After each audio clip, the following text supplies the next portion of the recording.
Come and listen to my story about a man named Jed. A poor mountaineer barely kept his family fed. And then one day he was shooting at some food, and up through the ground come a bubbling crude oil, that is, black gold, Texas tea. Well, the first thing you know, old Jed's a millionaire. The kinfolk said, Jed, move away from there. Said, California is the place you ought to be. So they loaded up the truck and they moved to Beverly Hills, that is, swimming pools, movie stars. The Beverly Hillbillies.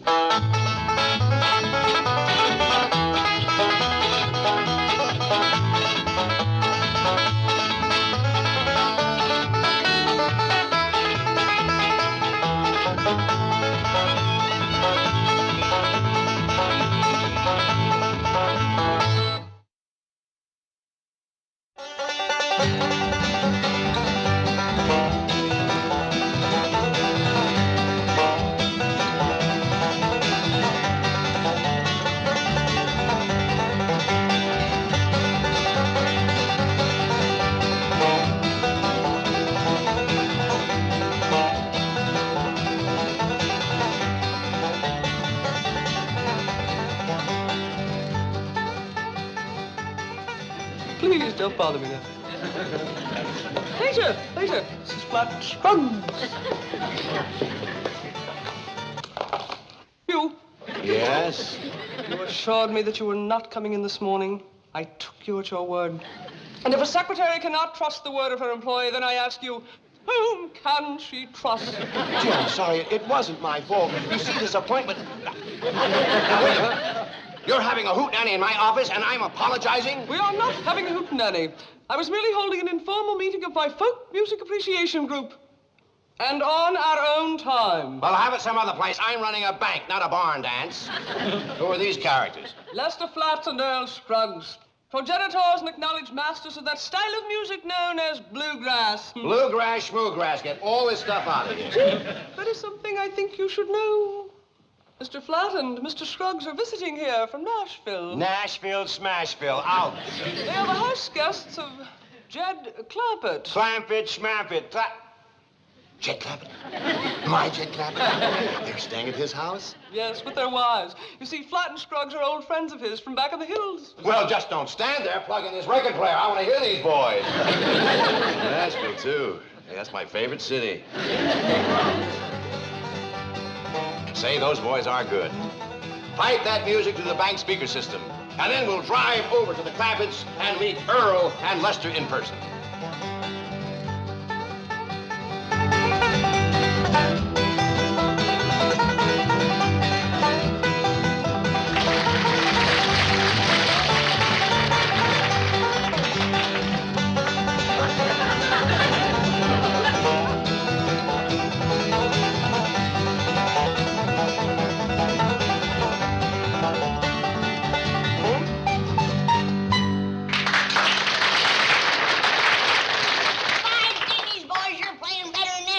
That's a fact. I ain't seen anything picked that fast since Jethro got in the berry patch. What do you call that number? That was Foggy Mountain Breakdown, wasn't it, boys? That's what we call it in the evening, Granny, but if we play it before noon, it's called the Louise and Gladys wake-up. Yeah, it's the only way we can get our wives out of bed in the morning. Girl, that's what we get for marrying city girls. Well, city or country, I bet that opened their eyes. I'll go get breakfast on the table. Well, we'll help you, Granny. I've done had my breakfast, and I'm late for school now. So long, Jethro. Yeah, behave yourself. See you later. Don't forget your lunch. Don't worry, Uncle Jed. I got it. You know, Earl, I don't hear our wives are stirring around up there yet. Let's give them another blast. Good idea. Jed, how about stomping the course this time? Well, I don't know if I can stomp fast as you can pick, but I'll do my best. Let it go, Earl.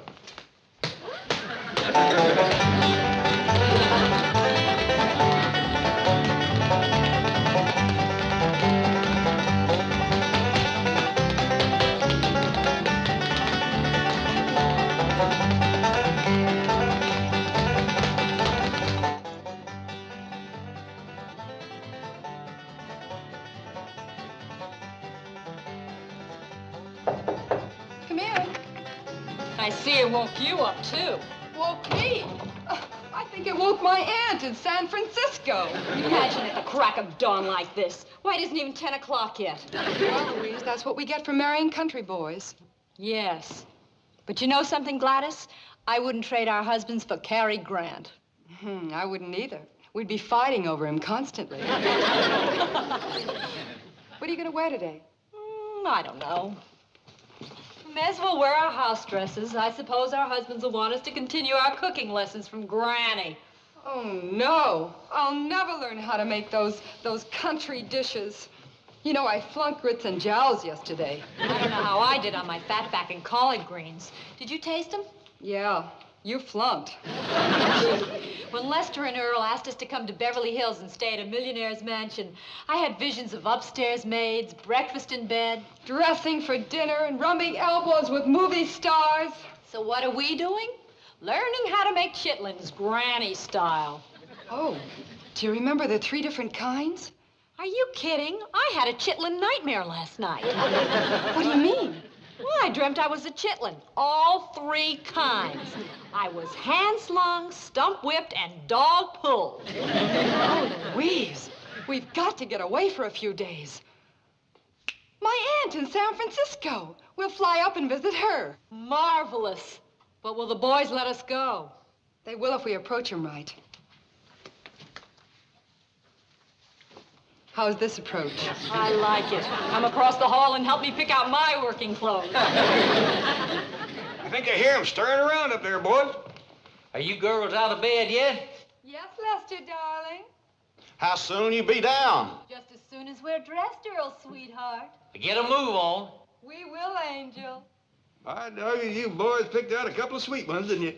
Yes, we did, Jed. Sweet and pretty. If Granny can just learn them to cook, we got herself a couple of crackerjack wives. That's the truth. You can't beat a woman that looks city and cooks country. I gotta admit, that sounds good. Say, Jed, how come you ain't married up with one of these pretty Beverly Hills women?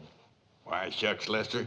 These fine, high-stepping society fillies ain't about to jump into double harness with an old country plow horse like me. Now, we done all right, and you wouldn't exactly call us Kentucky Derby winners. I tell you, Jed, these city women make fine wives. That's the truth. Them lazy women of yours ready for breakfast yet? Not quite, Granny. Well, here's some chitlins they made last evening. I thought maybe you'd like to try them. I would. My wife talked about them in her sleep last night. Well, shall I throw them out? Oh, don't do that, Granny. Earl and me want these. You do? You betcha. Lester, you thinking about the same thing I am? I reckon so, Earl. Let's try. You're right. They're dandy.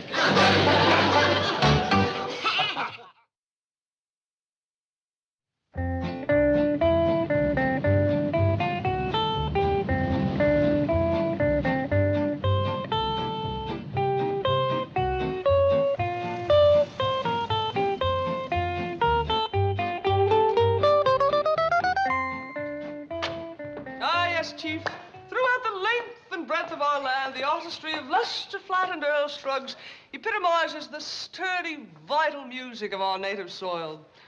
Scruggs, for example, has been called the Paganini of the 5-string banjo. In his talented hands, this difficult instrument comes alive with astonishing flexibility and expressive power. And coupled with Flatt's virtuoso handling of the guitar and his warm, authentic vocalizations, this famous team has made tremendous contributions to the unprecedented renaissance of interest in the hardy, fruit-defying music of our native land. Small wonder that I have become an aficionado, and I'm so thrilled at the opportunity of meeting them in person and shaking those extraordinarily talented hands. Well, howdy there. Come in, come in. Boys, this here is Miss Hathaway and Mr. Drysdale from down to the bank. These 2 young fellas is Lester Flatt and Earl Scruggs. I reckon you heard about them. Heard of them?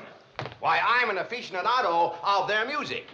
And I am thrilled at this opportunity to meet them in person and shake their extraordinarily talented hands. You know, throughout the length and breadth of this country. The artistry of Flatt and Scruggs epitomizes the sturdy, vital music of our native soil. Why, doggone, Mr. Drysdale, you know a lot about these boys. Why don't you tell Miss Jane something about them? That's a good idea. Scruggs has been called the Paganini of the five-string banjo. You don't say. Oh, yes. And coupled with Flatt's virtuoso handling of the guitar and his warm, authentic vocalizations, but why talk about it? Let's listen to this hearty, fructifying folk music. There are, Mrs. Scruggs. There's your banjo. I'm screwed. Exactly.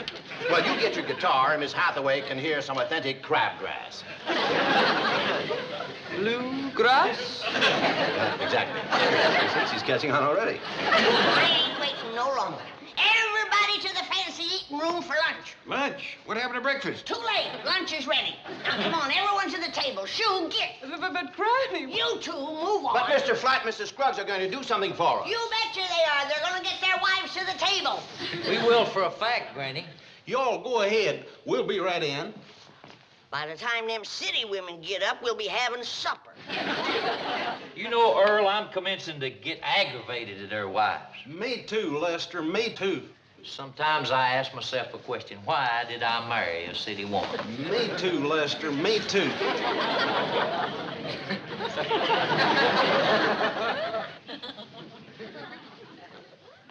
Earl, I just got the answer to my question. Me too, Lester. Me too. Now, boys, put me down. Put me down. You deserve to be carried, Granny. You're the queen of the kitchen. Yeah, sit here on your throne and we'll send our wives in for another cooking lesson. Yeah, and if you can learn them to cook grits and jowls like yours, we're going to write a song about you. I'll do it. Did you tell them to get into some working clothes? Yeah, they had some foolish idea about going to San Francisco, but we put a stop to that. Where did we go wrong, Louise? Should have asked them before lunch. Once they tasted Granny's victuals, it was no contest. Well, let's forget about San Francisco and go back to cooking school. No, wait. I can't face another lecture on advanced grits and jowls. There's gotta be some way of playing hooky. You ought to be ashamed of yourself, making me climb up that there tree after you. I just wanted you to meet our company. This here's my bobcat. Want to hide? Oh, thanks. Don't be scared. You won't hurt him. What's the trouble, ladies? Really, May Clampett, you know better than to bring that bobcat in the house. Now get him out of here. Well, yes, sir, Paul. Come on, Bobby. We'll just climb back up that there tree. I sure wish somebody'd take that young'un in hand and make a fine lady out of her. That'd be quite a job. Not in San Francisco. I beg your pardon? Well, Gladys and I could do a lot for her, but we'd have to get her away. From her critters and things. Yes, to a city like San Francisco. Well, I got to admit that Beverly Hills ain't done a lot to help her. Oh, but I couldn't ask you ladies to give up your cooking lesson. Ask us. Now, in the key of C, for example, the C chord is the tonic, the F chord is the subdominant, and the G7th is the dominant. Of course, I am not possessed of the amazing dexterity necessary to demonstrate the Scruggs style of playing with its flowing, highly arpeggiated three-finger technique, which has been so aptly described as folk music in overdrive. You don't say. Yeah. Come on, get the feel of it. Look yonder, Earl, that banker sure knows how to handle a banjo. Yeah, let's hear something, Mr. Drysdale. Well, of course, I don't possess the amazing dexterity necessary to play the Scruggs type of banjo with its flowing, highly arpeggiatic three-finger technique.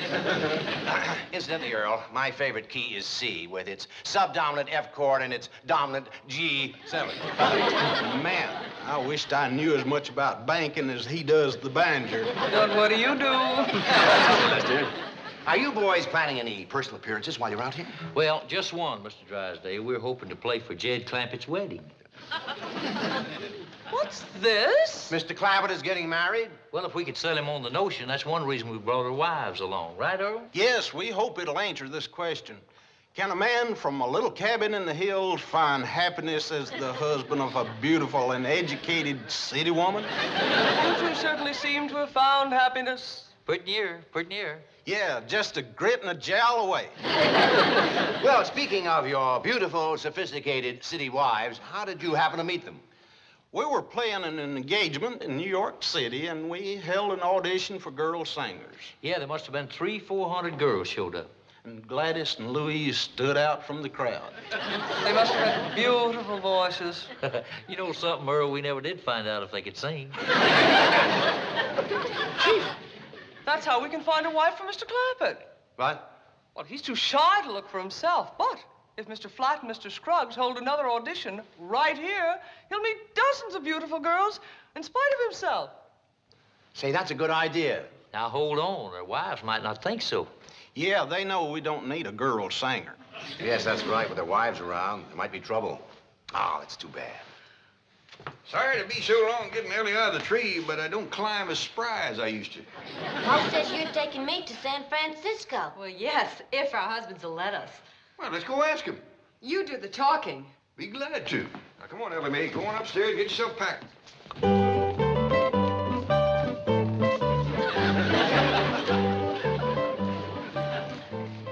Say, Lester and Earl, your wives here like to go to San Francisco. Hey, that's a great idea. How soon can you leave? Well, don't just stand there jawing about it. Get packing. Thank you. Jed, you know you ought to have yourself a sweet, pretty wife like Earl and me's got. Well, I don't get to travel around much like you boys. I don't get to see many women. You never can tell when you'll run into a bunch of them. Oh, yes, that's true. The big city's not like living in isolation back in the hills. Yeah, back there, a feller had to get himself a wife out of a catalog. Yeah, listen to this song, Jed, and then you'll know how lucky you are.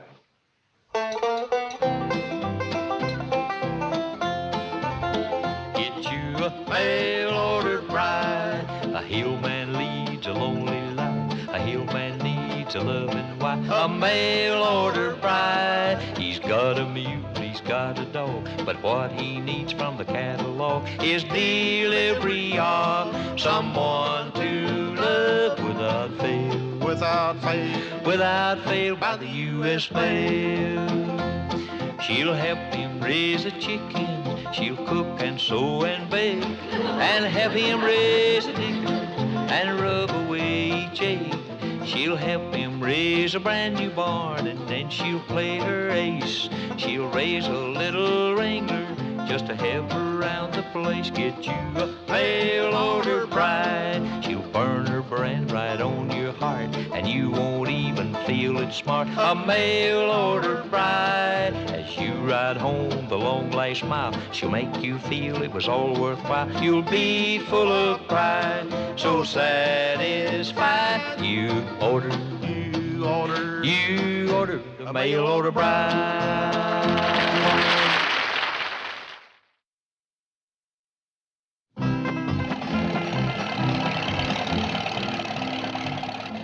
Jethro, you don't have to drive us clear out to the airport. We can still take a taxi. Yes, just pull over to the corner and stop. Shucks, Jethro don't mind driving us. Uncle Jed wants me to help you with the suitcases. Yeah, he's almost strong as me. I'm stronger. You don't believe me? Just feel these muscles. Oh, we believe you. Watch the traffic. Yes, ma'am. Hey, you know something? That's the fourth fella that's whistled at us. I wonder how come.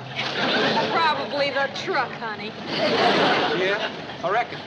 Don't see too many like this. I'll take a bet on that. Oh, it's a beauty. And it drives like a dream. Hey, I got an ID. I'll drive you all the way to San Francisco. No, please. I will. But it's back in the other direction. No, Jethro. Clear out to the airport. We have reservations. Okay. Hey, there must be a lot of fellas going to the airport today. There must be 20, 30 cars following us. What do you mean they went to San Francisco? I got everything ready for their grits and jowl lesson. Well, but Granny, And besides, I was going to throw in another crack at hand-slung chitlins. But they're doing it for Ellie Mae. They'll be back quick as they turn her into a fine big city lady. How long will that take? Oh, both of them going at it shouldn't take more than a day or so. Fine. The sooner the better. Bye. Well, Chief, I've contacted every major theatrical agent. We will soon be inundated by a wave of beautiful, talented girls. Well, I'll get back to the bank. But, Chief, don't you think you should stay and look over Mr. Clampett's prospective bride? Oh, you won't need me. But there'll be dozens of girls to look at. Well, you and Jed and Flatt and Scruggs can handle it. Okay. Well, don't give up so easily. Coax me. All right, Chief, we don't need you. I'll stay anyway. I'll just feel better if we tell the boys we got here all right. I bet they miss us already. Hello? May we speak to Lester Flatt and Earl Scruggs, please? Well, if it's about the audition, that won't be necessary. Audition? For Flatt and Scruggs? Oh, yes, but don't worry if you can't sing folk music. In fact, it isn't absolutely necessary that you sing at all. As long as you're single, attractive, and have a certain amount of, shall we say, domestic ability. Hurry over or you'll lose out. Bye. What? What's wrong, Louise? Did it ever occur to you that our husbands change their minds about this trip very easily? Well, yes, now that you mention it. Well, I just found out why. They're auditioning girl singers. What? That's how they met us. Don't I remember? Come on. Ellie Mae, we're going back home. Hurry. You're next, my dear. And good luck. Thank you. All right, number 52, your name, please. Billy Evans. Evans. Age? 23. How old? 26. 7. Next station. Thank you. All right, Miss Evans. Now, this is going to be your music audition. Let's hear you hit this note. That's close enough. Next station. Thank you. Passed your singing test, did you? I guess so. All right, now this is your cooking test. How do you make sassafras tea? With sassafras? Pass!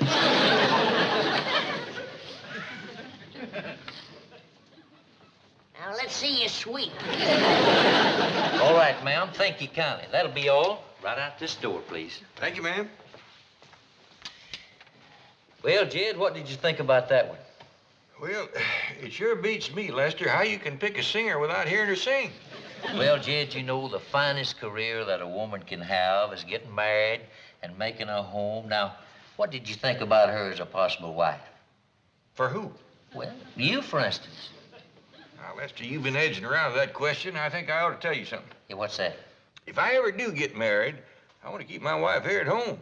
I wouldn't cotton to her traveling around with your foggy mountain boy.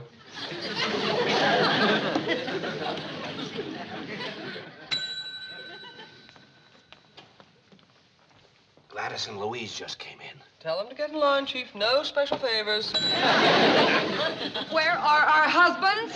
There's mine. And there comes mine. Well, look yonder, Lester. Your wives is back. Yes, so long, Jed. Lester Flatt. Gladys. It's good to have you back, darling. Darling me. Since when do you need a girl singer? Well, now we don't that you and Louise are back. That's right. Girls, sing Mail Order Bride for Mr. Clampett. And, Jed, we hope it'll give you an idea, because Earl and me just went out of the wife-finding business.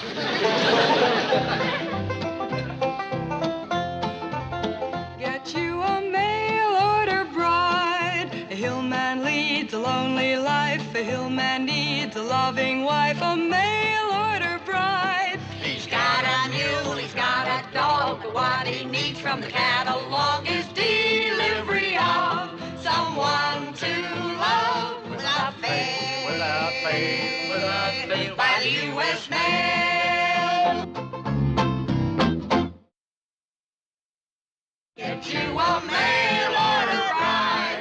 She'll burn her brand right on your heart, and you won't even feel it smart. A mail order bride. And as you ride home, the long last mile should make you feel it was all worthwhile. You'll be full of pride, so satisfied. You order a mail order bride.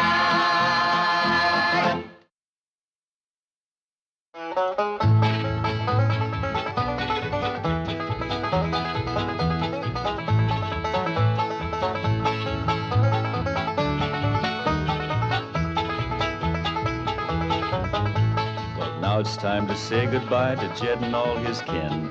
They would like to thank you folks for kindly dropping in. You're all invited back next week to this locality to have a heaping helping of their hospitality. Hillbilly, that is. Set a spell. Take your shoes off. You all come back now. Here. This has been a Filmways presentation.